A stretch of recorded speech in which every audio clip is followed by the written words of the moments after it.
All right, well, I have a little story. Thanks, Keisha. Oh, I love it.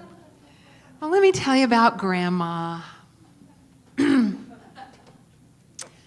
Grandma lives here in the D.C. area, and she writes a letter to some of her remaining family back in Kansas. The other day, I went to the local religious bookstore where I saw a Honk If You Love Jesus bumper sticker. I bought it and put it on the back bumper of my car, and I am really glad I did. What an uplifting experience followed. It was late one Friday afternoon, and I was making my way home in bumper-to-bumper traffic. I had stopped at the light of a busy intersection, just lost in thought about the Lord, and didn't notice that the light had changed. That bumper sticker really worked. I found lots of people who loved Jesus, while the guy behind me started to honk like crazy, yelling, "Go, Jesus, go!" Everyone else around us started honking too, so I leaned out my window and waved and smiled to all those loving people. There was another fella who started waving at me in a funny way with only the middle finger stuck up in the air, and I had recently asked my two grandsons what in the world that meant. They kind of squirmed, looked at each other, giggled, and told me that it was an ancient good luck sign. So I leaned out the window and gave them the good luck sign right back. A couple of the people were so caught up in the joy of the moment that they got out of their cars and were walking toward me.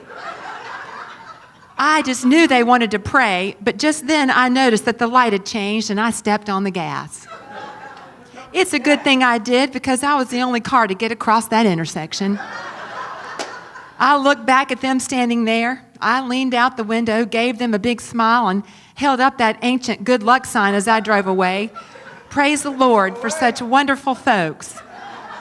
Love y'all. Come visit soon. Love, Grandma.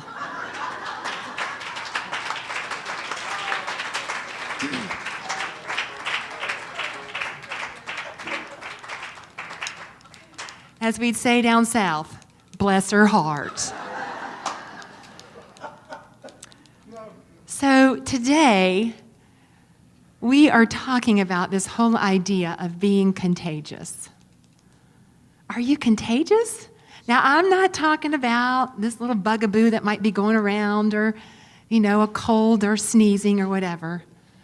I'm talking about the aliveness you are, the joy that you are, the laughter when I think two or more are gathered and we tell a good joke.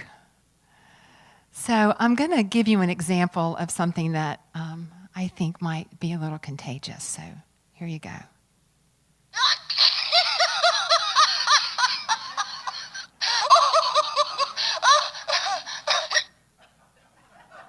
Okay, let me try that again.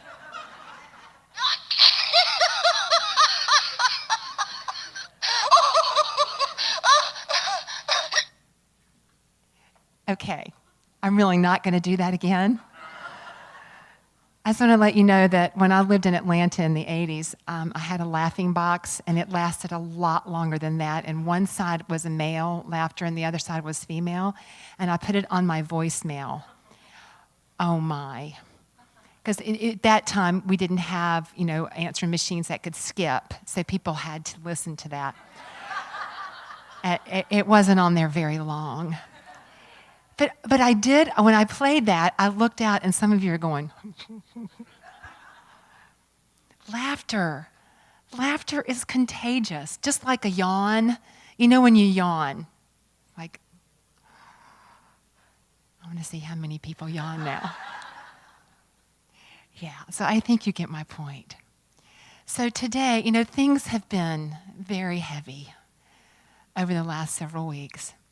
And so when I met with the staff this week, I was like, gosh, you guys, what is mine to share? I just was kind of coming up with I wanted something that would remind us that in the midst of what's happening, that what we are is inherent joy. What we are is inherent joy.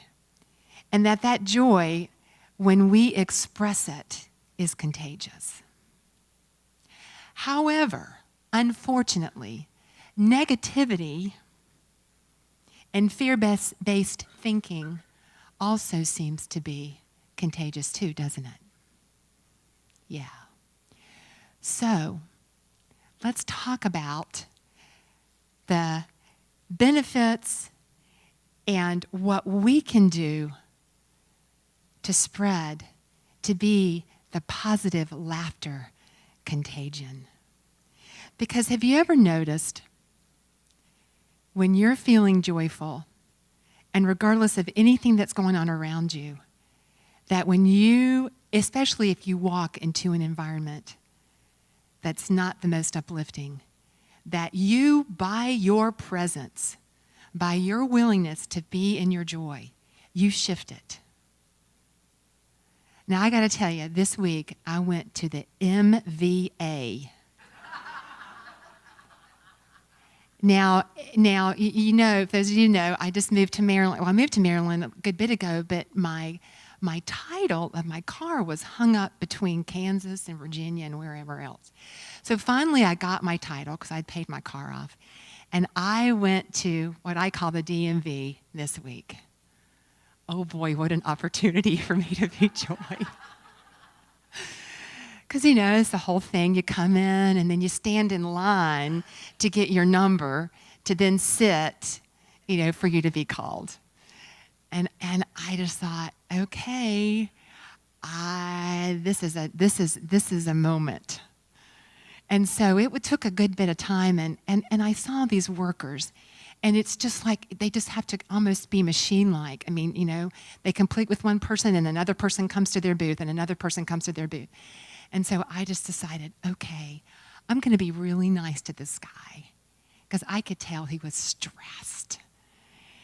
And by the time that we finished our interaction of the eye test and all the things that I had to do to get my license, I learned that this wonderful soul was from Fiji, and he had family here, and why he moved here, and what he didn't really like about here, and what he did like about here, and it was just wonderful. I felt like, okay, that's what I'm talking about. That when we're in these environments, and especially right now with all the heatedness that's going on in politics and everything else, what is ours to do to hold our center and to be our joy? Because there are definitely some benefits around us. So I want you to know that I did a little bit of research on the benefits. Okay, Brett, would you hold this for me now? I know there's a lot of sounds in this little box, so if I hear some sounds over here this is a little sound box I got years ago that I thought would be fun, and it has like a fax machine, and it has "You Dropped the Bomb on Me," and it has all kinds of things, so watch out. Okay.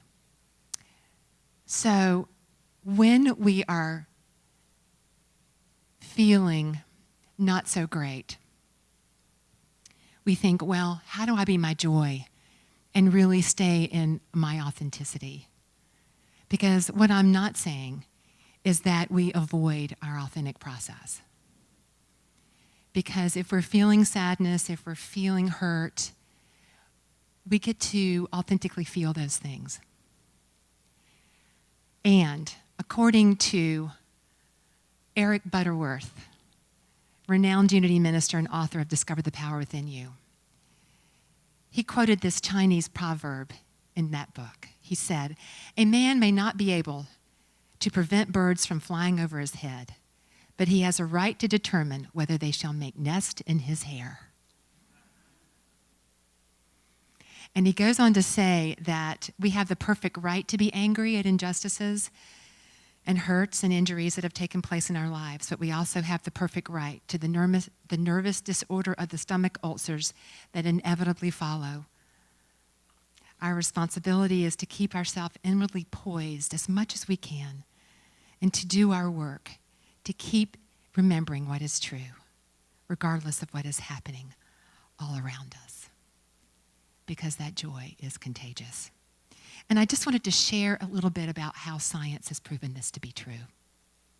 There was a story by two professors, one from Harvard Medical School and the other from the University of California in San Diego, who did research to find out if happiness can spread from one person and if clusters of happiness form within social networks. It turns out that not only does happiness spread from you to your friends, but your friends' friends benefit as well. There's a ripple effect. The study found that direct casual social contact with a happier person increases the probability of happiness by 34% with that other person. And then casual direct contact with that second person, so your friend's friend, increases the probability of increased happiness by almost 10%. And then their friend, 3.5%. The scientific principle behind these research findings is called emotional contagion. Also, health and being happy and positive go together. Some research findings show that the link between happiness and health, that when we are happier, when we allow our joy to flow, that we can more readily fight colds and flu. This was a study done at Carnegie Mellon University in Pittsburgh, Pennsylvania. There was Dr. Cohen studied the impact of positive emotions on a person's ability to fight a cold and the flu. And they tested people to determine their emotional styles, how they deal with life, whether they respond to life with tense thoughts and anxiousness and sadness and depression, being angry or hostile, or were they more positive, lively, joyful, or calm? What was found that people with high scores for positive emotional styles were more likely to resist colds and flu, and when they did get sick, their symptoms were greatly reduced. And it goes on to prove that happiness lengthens life. Happier people have better overall health because those happy feelings, change the chemical makeup of our bodies, producing chemicals that enhance immunity, cell repair, and building strength. Happiness is the opposite of stress. So that verse in Proverbs that says, "A cheerful heart is good medicine," that's true. It goes on, positivity helps us solve problems better and faster. Happier people look for win-win situations instead of violence. A world that works for all. It just goes on. Happier people are more likely to be in service and to give, to share their good fortune, to help others. So now, the question is, what is ours to do? What is ours to do to be that joyful, emotional contagion? So I started thinking about that. And one of the first things that came to me as a tool for us is, folks, we get to have an inner life. We get to take time each day to turn inward and to do our work. Because if we continue to look out here to be restored and to find the joy, sometimes that doesn't work as well, does it? So I want to encourage us, as I always do, is to remember that we need to spend time every day in the silence. Spend time looking here. Spend time. And the exercise that we did in meditation is very powerful. If you're familiar with heart math, it's about really getting congruent with your joy. Just simply sitting still and bringing to your mind's eye something that brings you joy. Something that you're grateful for. And as you see it in your mind's eye, just start to let yourself feel it. Let yourself feel. that joy, feel that gratitude. Because I'm telling you, those feelings inform your cells. And they inform your thoughts, and they inform your actions. And it makes it more possible as you are anchored in what is true, in your gratefulness, in your knowing that life truly is beautiful in so many ways, that you can navigate the world a little bit easier, more joyfully, more peacefully. And there's one more thing that I want to remind you about. Folks, we are really serious. We get to start playing. I mean it. I know for myself that that's where I get really off balance. I forget to play. And I love to play. And, kids get it. I watch my goddaughter, and really, that's her job. She's a little bit over 1 year old, and her job right now is to play and discover and to giggle and to laugh and to fall and to get back up because she just learned how to walk. That's fun for her. That's play. But adults, we forget, and we think there's got to be a point to everything. No, play, there's no point to it. Really, come on. When you go out to the beach and you throw a frisbee, or you play volleyball, or you play a great game of Jenga. I love Jenga. Or you pet your cat, or you play fetch with your dog, or you work a puzzle, or whatever it is. Make beautiful music? Folks, we've just got to remember to play, to lighten up like grandma.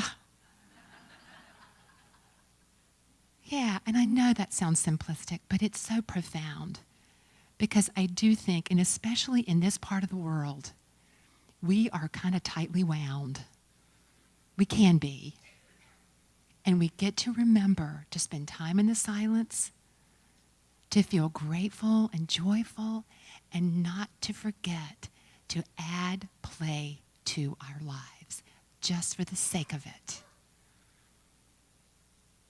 And it makes us more joyful. It makes us more peaceful.